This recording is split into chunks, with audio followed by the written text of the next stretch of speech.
ದೊಡ್ಡ ಏನಪ್ಪ ಅಂದರೆ ಇವತ್ತು ಮುನ್ಸಿಪಾಲ್ಟಿ ಇರ್ಬೋದು, ನಗರಸಭೆ ಇರ್ಬೋದು, ಗ್ರಾಮ ಪಂಚಾಯತ್ಗಳು ಇರ್ಬೋದು, ಎಲ್ಲಿ ಹೋಗ್ತಾರೆ ಹೋಗ್ರಿ ನೀವು. ಬಸವ ಮನೆ ಇರಲಿ, ಮತ್ತ ಮನೆ ಇರಲಿ, ಗಾಂಧಿ ಮನೆ ಇರಲಿ, ಇಂದಿರಾ ಗಾಂಧಿ ಮನೆ ಇರಲಿ, ರಾಜೀವ್ ಗಾಂಧಿ ಮನೆ ಇರಲಿ, ವಾಜಪೇಯಿ ಮನೆ ಇರಲಿ, ಇವತ್ತು ನಮ್ಮ ಮೋದಿ ಮನೆ ಇರಲಿ, ಎಲ್ಲಿ ಹೋದರೂ ಇವ್ರಿಗೆ ಕೈ ಬಿಸಿ ಮಾಡಲಾರ್ದ ಇವ್ರು ಯಾರೂ ಮಾಡೋದಿಲ್ಲ. 1-20 ಮಾಡ್ಬೇಕಾಗಿತ್ತಪ್ಪ ಅಂತಂದ್ರೆ ಮೇಲೆ 20 ಹೋಗೋಣ ನೋಡಿ. ಹೋಗಿ ಸರ್ವೆ ಮಾಡಿಸಿ, ಎಲ್ಲರಿಗೂ ಗೊತ್ತದ, ಇದು ಓಪನ್ ಸೀಕ್ರೆಟ್. ಇದು 2-70 ಬತ್ತು, 3 ಲಕ್ಷ ಬತ್ತು, ಒಂದು 50,000 ತೆಗಿಪ್ಪ ಅಂತಾರೆ. ಇಲ್ಲ ಶಾಂಕ್ಷನ ಮಾಡೋದಿಲ್ಲ, ಡಿಲೇ ಮಾಡ್ಕೊಂಡು ಹೋಗಿಬಿಡ್ತಾರೆ.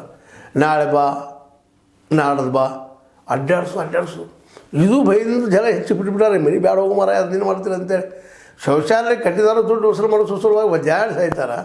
12,000 ಮತ್ತು 2,000 16,000 ಒಂದು 4,000 ಕಸ್ಕೋತಾರೆ. ಅಲ್ಲಿ ಗ್ರಾಮ ಪಂಚಾಯತ್ ಅವರಿರಲಿ, ಅಥವಾ ನಮ್ಮ ಪಟ್ಟಣ ಪಂಚಾಯತ್ ಅವರಿರಲಿ, ಅಥವಾ ನಮ್ಮ ನಗರಸಭೆ ಅವರಿರಲಿ, ಅಥವಾ ನಮ್ಮ ಮುನ್ಸಿಪಾಲ್ಟಿ ಅವರಿರಲಿ, ಅಥವಾ ಪಾಲಿಕೆ ಅವರಿರಲಿ, ಪಾಲಿಕೆ ಅವರಿರಲಿ, ಕೊಡಪ್ಪ ಬಂದಾಗ ಪಾಪ ಬಡವ್ರು ಹಿಡಿದು ಕೊಡ್ಬೇಕ್ರಿ.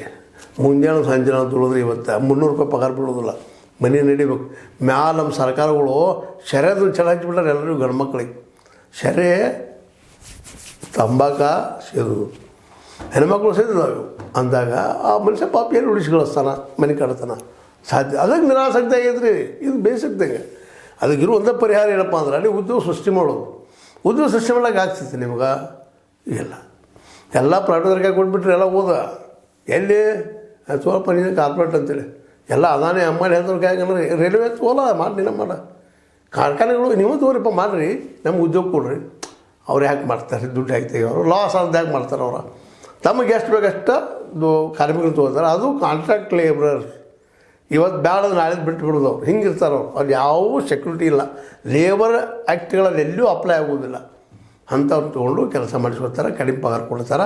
ಇಲ್ಲ ಕಾಂಟ್ರಾಕ್ಟರ್ ಒಬ್ಬರು ಇರ್ತಾರಲ್ಲ, ಇದಕ್ಕೆ ಅವ್ನು ಹೊಡ್ಕೊಂಬರ್ತಾರೆ. 5 ದಿನ ಅವ್ನು ತೊಗೋತಾನೆ, ಅದ್ರಾಗ 300-300 ರೂಪಾಯಿ ದುರ್ಯಾಗ ಕೊಡ್ತಾನೆ. ಮುಗಿದು ಅವ್ನು ಒಂದು ಕ್ಯಾಂಡಿಡೇಟ್ 100-200 ರೂಪಾಯಿ ಉಳಿತದ.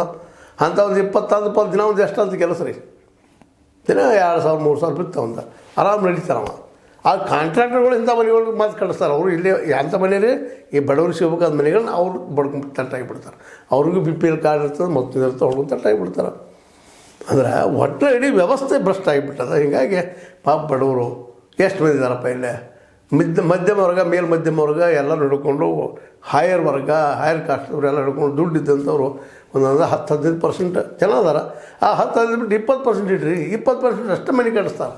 ಉಳಿದು ಪಾಪ ಬಡವ್ರಿಗೆ ಅಂತ ಜಾಗ ಇರೋದಿಲ್ಲ. ಒಂದು ನೆಲ ಬೇಕು, ಅದಿಲ್ಲ.